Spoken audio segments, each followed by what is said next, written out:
Hello everyone, this is Serious Trivia. Welcome back to another faction preview video for the Fates Divided DLC, and today we'll be taking a look at Sun Ce's faction in the 200 start. Now, for you to have this faction playable in this start, you must own a World Betrayed DLC already. Since Sun Ce was DLC exclusive for a World Betrayed, he's now extended into the Fates Divided start, since historically he would die somewhere before summer of 200, and since we start in the spring of 200, Sun Ce is still the leader for his faction. He has not been assassinated yet, and Sun Quan have not taken over. We'll most likely see Sun Quan in the next chapter pack, but for now we're still getting the Sun Ce experience. For those of you who have not played Sun Ce's campaign before, maybe the 200 start is not the most beginner friendly. So perhaps if you are playing Sun Ce for the first time or want to experience him, the 194 start is much better for you. Now, for those of you who have a little bit of experience on Sun Ce from before, his major difference now is that he will start off with a lot less reckless luck, which is his faction unique resource, to kind of represent the fact that he's on his last leg, his luck is about to run out. But there are ways you can save him. It's actually not too hard to save him.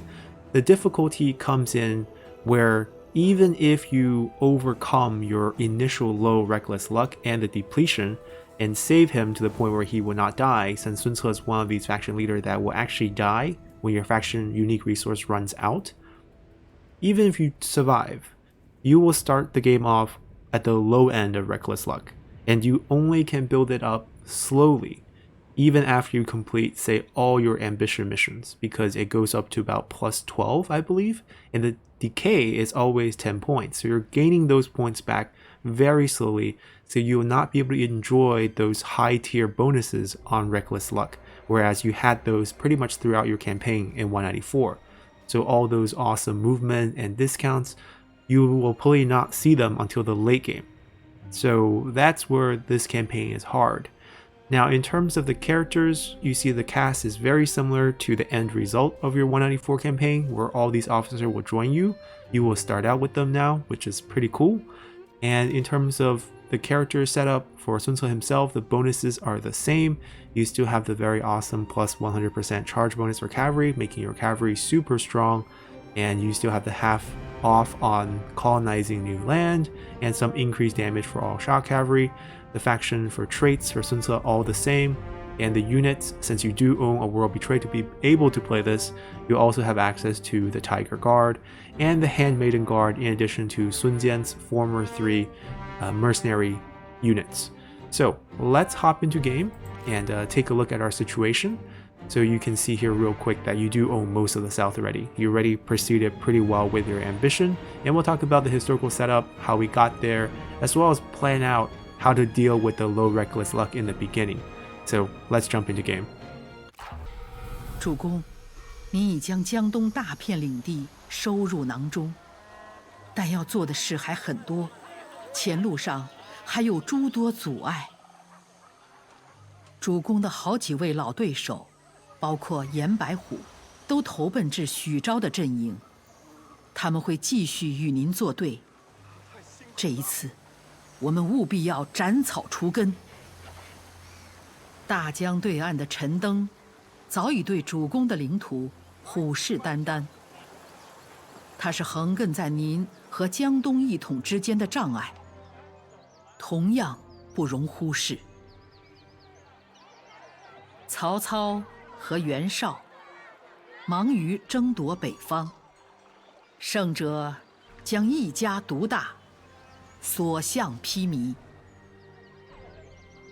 在我们的腹地，刘表一直是您称霸江东的绊脚石，您必须将他彻底驱逐出境，才能安心积聚兵力，与北方崛起的几股势力分庭抗礼。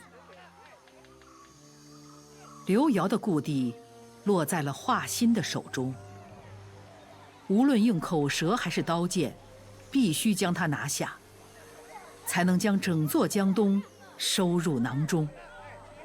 主公，请您谋而后动，孙家的命运就掌握在您的手上。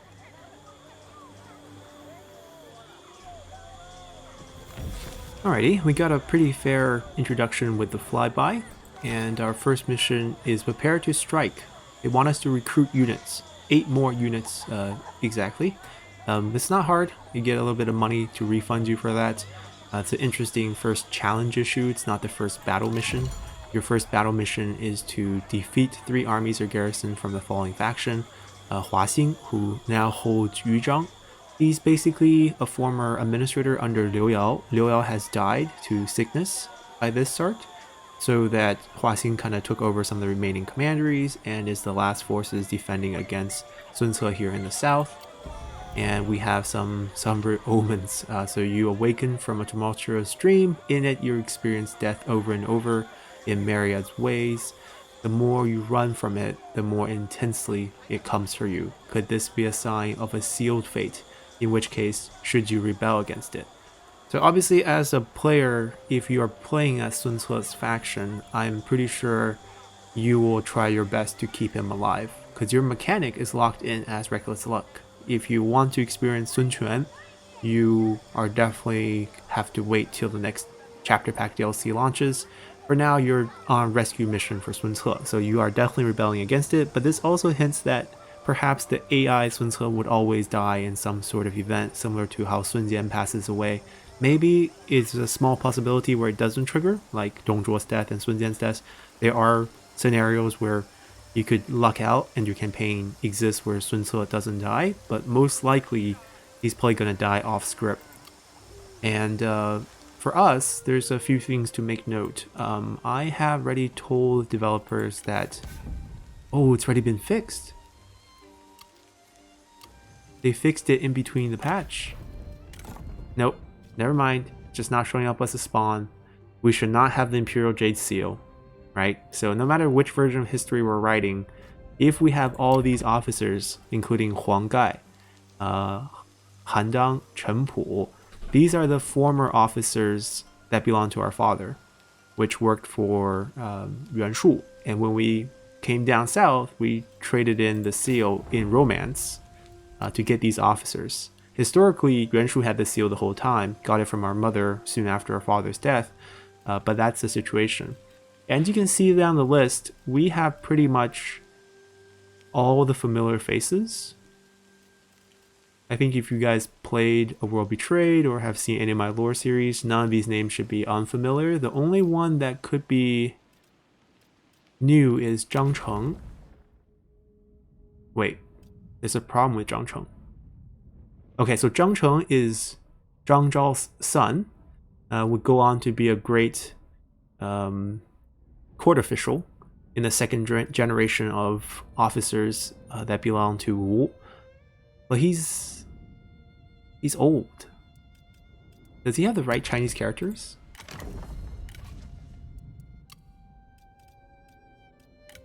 Yes, that's the right one. So he is definitely Zhang Zhao's son, but he's 10 years older than his father. I think he should be maybe 26 around this time. So there's definitely some sort of database error with his age. Or maybe they're using like a different Zhang Chung from before, but I don't think there's another Zhang Chung. The character is perfect. So I'm assuming just the age issue. And the reason why they would add him is because, you know, Zhang Zhao is in your faction already. So yeah, I think there's an issue here with the age. But other than that, the roster looks pretty complete. You start out with pretty much everyone that you should start out with. And there's quite a few of them, right? You got Jiang Qin and Zhou Tai joining you after you come down south, former, you know, quote-unquote bandits, as subculture like dictates in the game. Zhou Yu has joined you with Lu Su, who... Oh, is Lu Su not here? Oh, okay, so we're missing Lu Su. Okay, so we're missing someone. Hopefully he will show up. Lu Su was basically a wealthy merchant who helped out Zhou Yu when Zhou Yu was trying to join Sun Ce, and both of them joined together. I mean, historically it's okay, because Lu Su didn't join right away.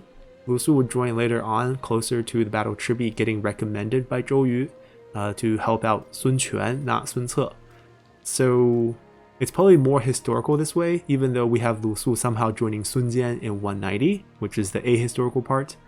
But that's fine. We have plenty of generals, especially strategists. Yeah, everyone looks good. And I think they fixed the 2 Zhang skill where this would work now. That's good. We start out with both of them. Do we have any officers to recruit? No, not in the beginning. We do have a really big court, as you can see here. We are probably second marquise. Yep, we have all these positions unlocked. He has some very unique ones. The bonuses are very different. If you have not played Sun Ce before, the higher rank your generals are, the better bonuses you get in these positions. So for example, if we hover over someone who's rank 1, you can see that there's no bonus. The first bonus kicks in at rank 3. So now you get 1 extra assignment and 10% character salary. And at rank 5, it makes another jump to 2 assignments and 12% salary. And the final jump's at rank 8. So you want to rank up your generals quickly. You have shared expertise to do that. And that snowballs by itself, because the higher rank your generals are in your court, or throughout your court, the more points per turn you get from shared expertise. And then you would just use this to rank up generals instantly. So very, very strong snowball mechanic for you to just kind of overpower factions. And as you can see, most people are unhappy because we're playing this on legendary difficulty for 1, and 2, you haven't placed anyone in the courts. But you can see that your economy is actually pretty strained in terms of handling all the salary. I wonder what they give you on the reform tree.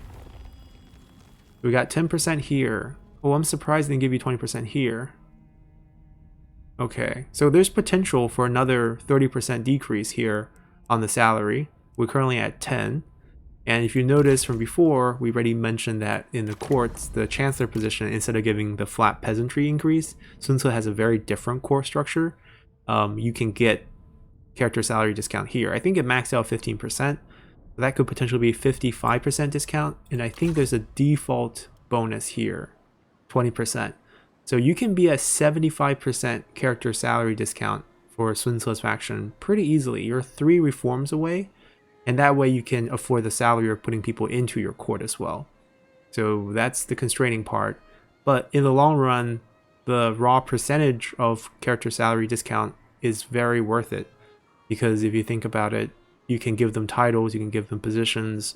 Instead of increasing by 400, you're only increasing by 100. Because your total salary is not just base salary, it's getting decreased by all the percentages that you're adding. And of course, if you enjoy capturing enemy generals, Sun Ce would be your go-to faction. Man of Merit gives them the ability to increase their capture rate by 30%. And the other thing we can see up here, well, this is going to go away once you get everyone happy. This is what's keeping you alive in the early game. So pressing your luck, 18 turns of +5 reckless luck. This is very generous. I could actually make an argument that the game should nerf this down.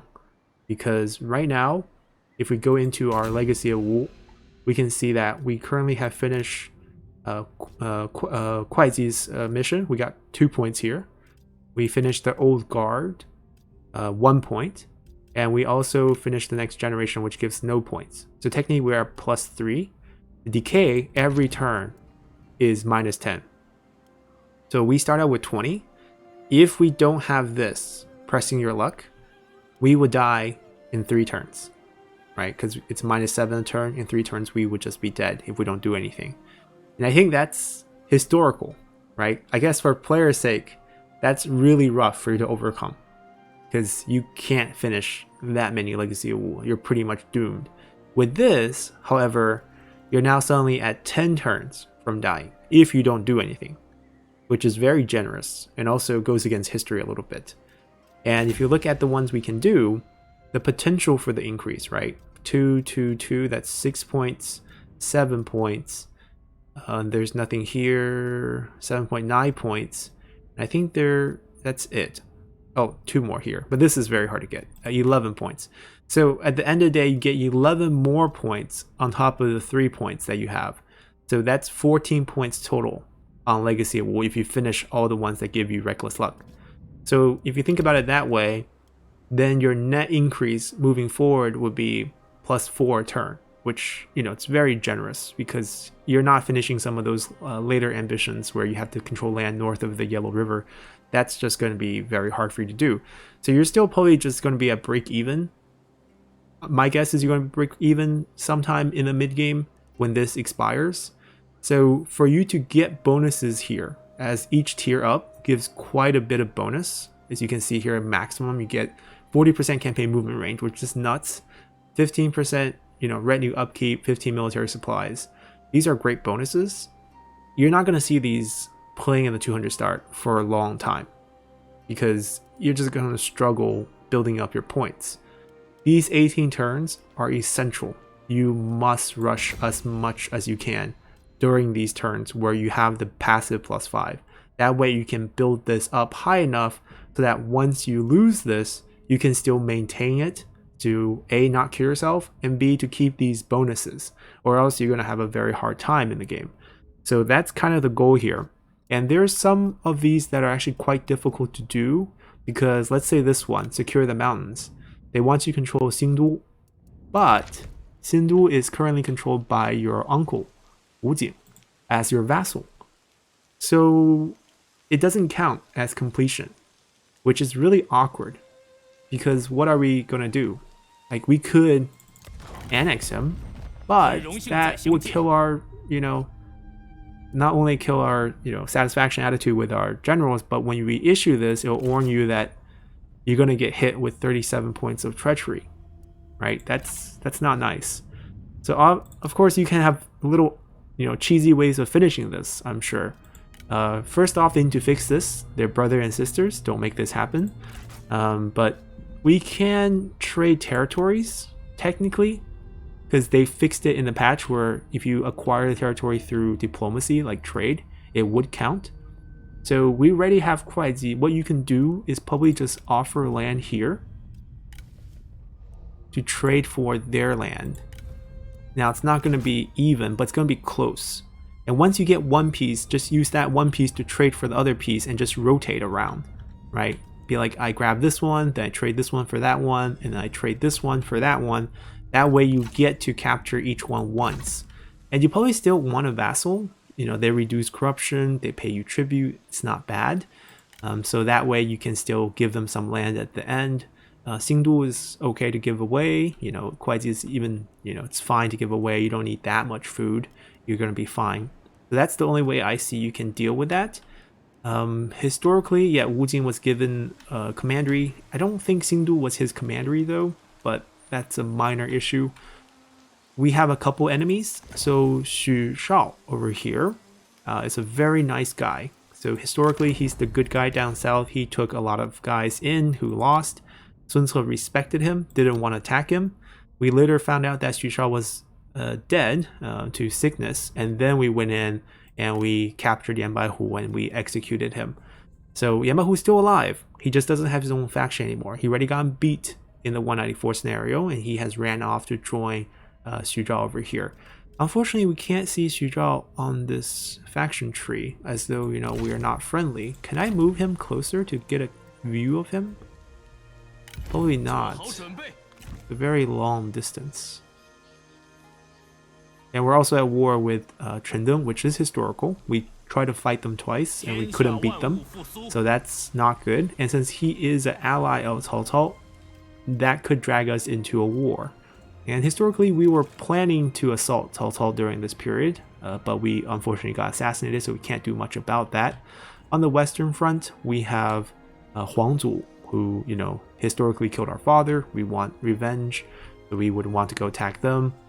Liu Biao would be a giant faction in this start date. He would own most of the Jin province, even the southern part, so we're interested in beating him to finish some of our ambitions. Hua Xin over here is in Yuzhang, which is historical. He was here. The rest is a little weird to explain, because like Luling, some of these commanderies was invented by Sun Ce afterward. He would split one of these bigger commanderies into different parts, so you can assign more people as administrators as a reward. You have to think of the south as big territories of empty land, uncolonized land. And it was during this period where the Sun clan was managing the south that some of these big commanderies with not many people got, colonized, and they cut it up into smaller commanderies, and it was more organized that way. So that this is all happening at this period. So it's probably fine he has this territory, although Lu Ling was like one of these new commanders that Sun Ce is going to create. He also will help us complete Poyang, which is the only piece we're missing. That will probably give us a completion for, well, taking out Xuzhao would give us the completion for this, plus 2 points there. Is Poyang not one of them? No, it is. So 2 more points. So we are, it's going to be easy for us to do this through trade. And then this is 1 piece of land away, and this is also 1 piece of land away. So once we get these 3 done, plus 6 points, we're going to be fine. We're going to be at plus 14 for the remaining amount of Press Your Luck. That way we can actually start gaining some points so that we can enjoy some bonuses. That's like the key for this playthrough for Sun Ce. And then from that point on, you're probably okay, right? You're probably going to survive, because at 14, that means you just need to find like 1 more point to make sure you don't die. And you can do that by winning 5 duels. And so that's not as easy as it sounds. Capturing 5 settlement is not as hard. Is there any easier one? Let's see. Defeat Huangzu. So this also depends on a little bit of luck, because Huangzu might not be on the field for you to beat him. But I'm assuming he's going to start the game with an army on the field, so you just have to get Sun Ce to find that army early on. So maybe after Poyang, we head over there to fight Huangzu. And Hua Xing's faction can be, ignored and waited, because he's not going to be that strong, so we don't have to worry too much about them. And that way we can just sustain our reckless luck in the early game. Now, the one faction we didn't talk about is Li Shu's faction here in the north, in Lujiang. So Li Shu was from one of these big southern clans, and he was assigned here as administrator after Sun Ce conquered it. And he's historical, and his main contribution to history at this point is that Sun Ce is going to die in a few months, and after that, his young brother is going to take over. Young brother right here, who's just 18.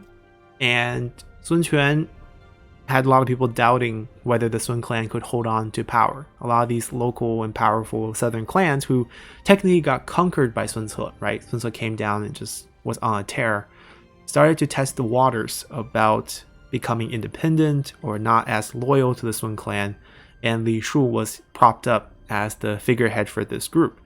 So Li Shu kind of went independent after Sun Quan took over, and Sun Quan had his first test as a military commander or as a leader for the Sun clan, as he wasn't technically leading the military, as he had plenty of help.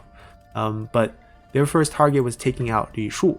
And Li Shu was not hard to beat, but it was also a political game at the time, because Sun Quan had to kind of pledge his allegiance to Cao Cao, who had already won the Battle of Guandu, so he was the dominant power. In at least directly north of us, and also he still held the emperor.